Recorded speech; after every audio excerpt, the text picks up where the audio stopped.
What's good? Brian Tong here, and we all know Apple's spring event has been rumored for this March-April timeframe. It still has no official date, but we're piecing more and more things together. We're already expecting the 3rd gen iPhone SE and the new iPad Air, so let's talk Macs, and this video is everything that we know about the rumored iMac Pro and the new Mac Mini, plus we've got new features revealed in the iOS 15.4 beta, what else could be coming, and more. Now, if there's a Mac that everyone wants to know about, it's the iMac Pro that we were hoping to see last year, right? New design, new processor, bigger screen, everything bigger and better, except for the recent report from display analyst Ross Young, who says that display panel shipments for the new, larger iMac are expected to begin in June, but it may not see a release until August or September, and then it could be even pushed out later if they want to. So based on this report, you probably won't see the new iMac Pro launch this spring.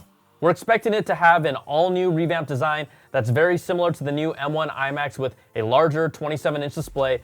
If it's an iMac, you know, there's still gonna be a chin on it. I'm sorry, and it will likely be thinner than the one on the M1 iMac at the bottom. I'm expecting a chin, and it's never been a bad thing for me, but we still haven't seen any final looks. That will reportedly come in different colors, but of course, this is the Pro we're talking about, so I'm thinking some of the metallics like space gray and silver while praying for a black option.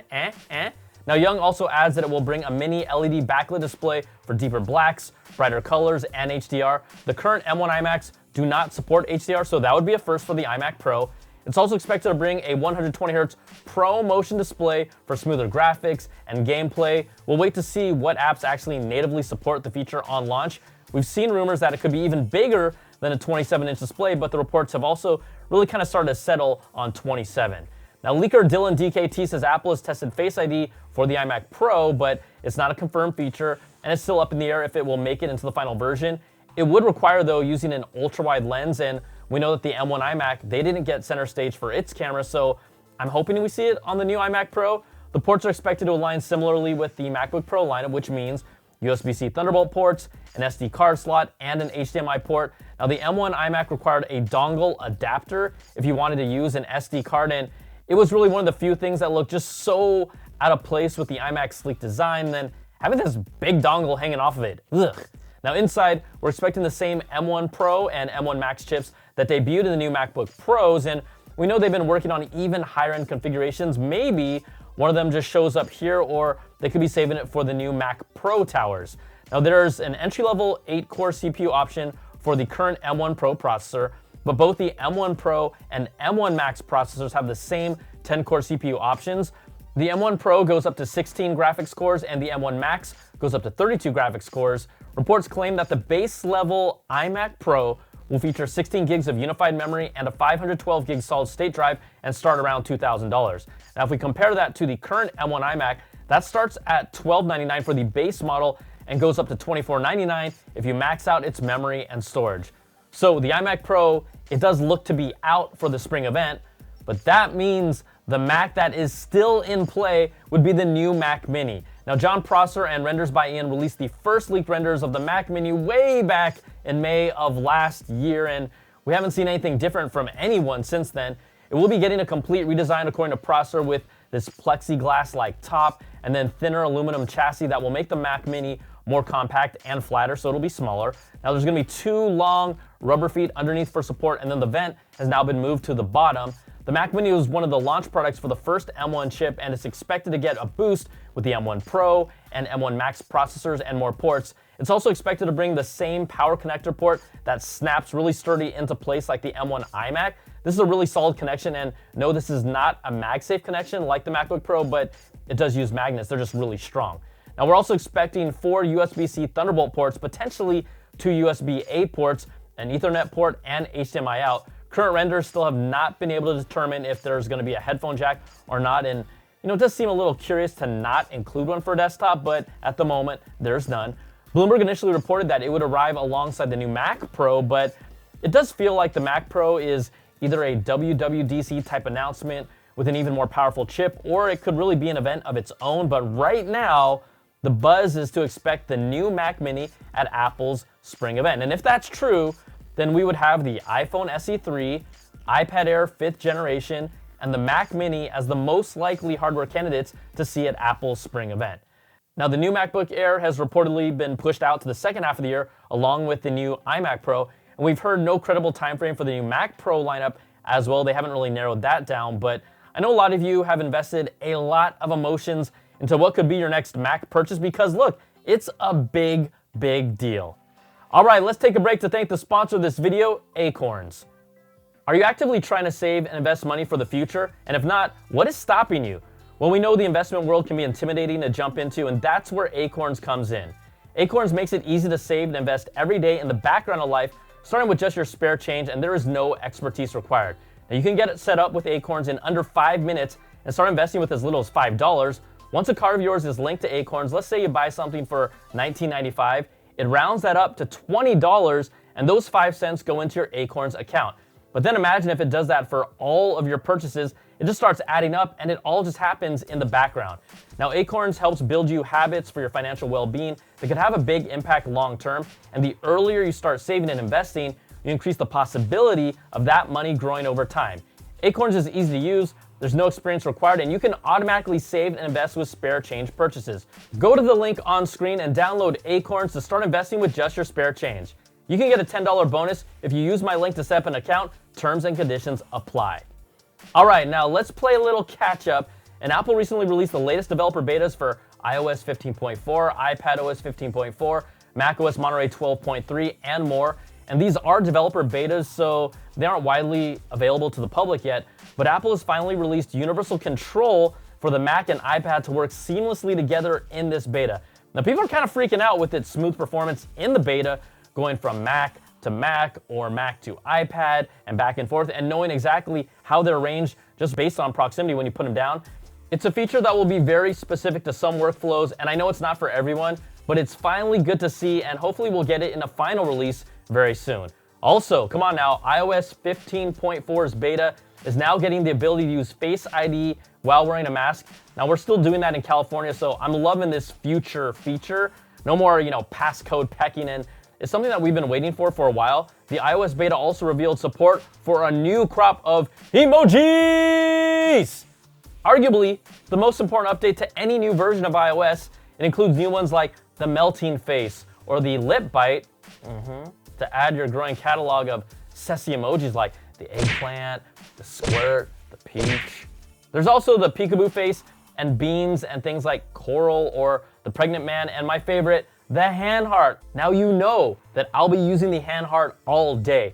The iOS 15.4 beta will also finally allow third-party apps to take full advantage of the iPhone 13 Pro's 120Hz ProMotion display for animations, because when the phone launched, most third-party apps were limited to 60 Hz. Other than mostly Apple apps in the UI, you just didn't feel the smoother refresh rate constantly. Now, Apple did say that it was due to a core animation bug that they would fix in a later update, and now they fixed it, so this is another welcome addition.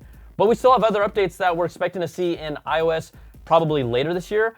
We know that starting in early 2022, some select US states will be able to add their driver's license or state ID to the iPhone's Wallet app for both the iPhone and the Apple Watch. And I think it's going to take some time for businesses and organizations to get used to this, but Arizona and Georgia, they were called out as two of the first states to support it. And then some states like Colorado, Delaware, and Florida, they already have their own digital ID apps, and that could end up working with the Apple Wallet app as well.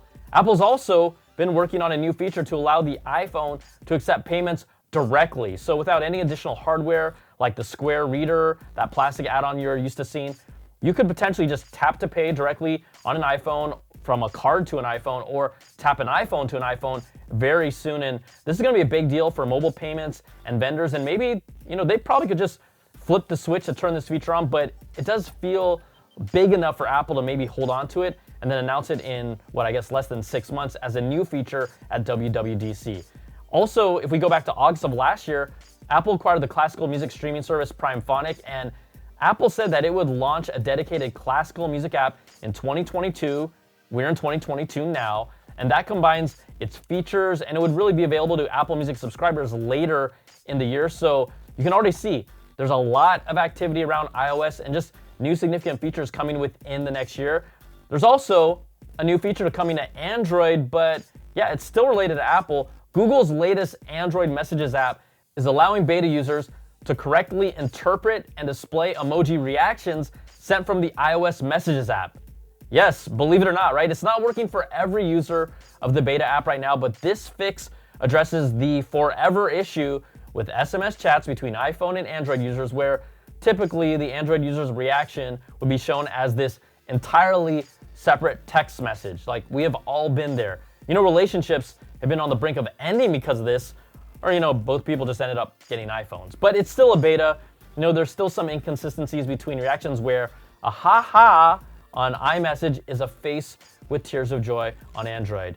But, they're gonna work it all out. There's just real hope that we are getting closer to a world where an Android phone won't screw up the group chat anymore. And that, my friends, is progress. All right, 2 killer accessories that I have to tell you about.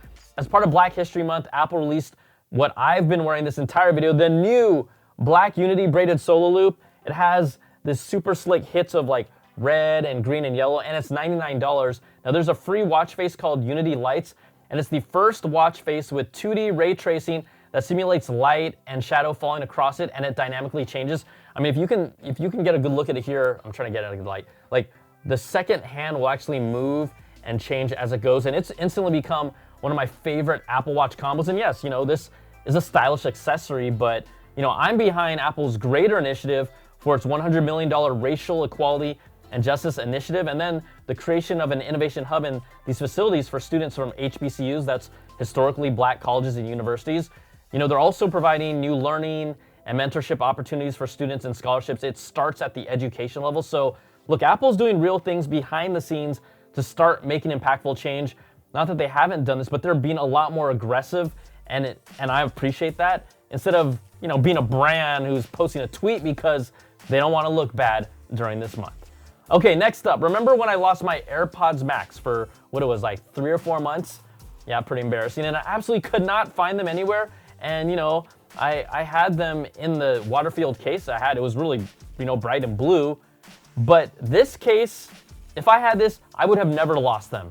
Gucci has released a high-end luxury bag for the AirPods Max. Look, feast your eyes on this creation that makes me want to open my wallet, but I would never. It's the Ophidia case for AirPods Max. It's an online exclusive. It screams Gucci, Gucci, Gucci, and it costs $980. It also has an arm leather strap to go over your shoulder. So, I mean, that counts for something, right? Now the AirPods Max, those cost $549, and you can find them for around $449 these days on deals. So this Gucci case is about twice the price of the Maxes. Totally worth it. Totally. Now part of me just wants to unbox them and then return them, but that's just wrong. Or is it? I don't know. All right. Well, what do you think of the Gucci case? Good apple? Bad apple? The Black Unity watch band, this thing is sick. Or maybe you have this deep, dark secret that you want to share in the comments. I read all of them. Well, almost all of them. And look, your secret's going to be safe with me. No one else is reading these things. All right? Okay. That's going to do it for this video. Thanks so much for watching. And if you like what you see, give me that thumbs up, subs up, and hit that notification bell. Ding! To get all my latest videos when they drop. And if you want more of that Apple goodness, you can check out my weekly Apple Bits XL audio podcast to get the latest deep dive with these stories and new ones every week with special guests. Thanks again, everybody, and I'll see you on the next video. Take care and be safe. Peace and love. See this thing? That's the hand heart I was telling you about. It's an emoji now. Woo-hoo.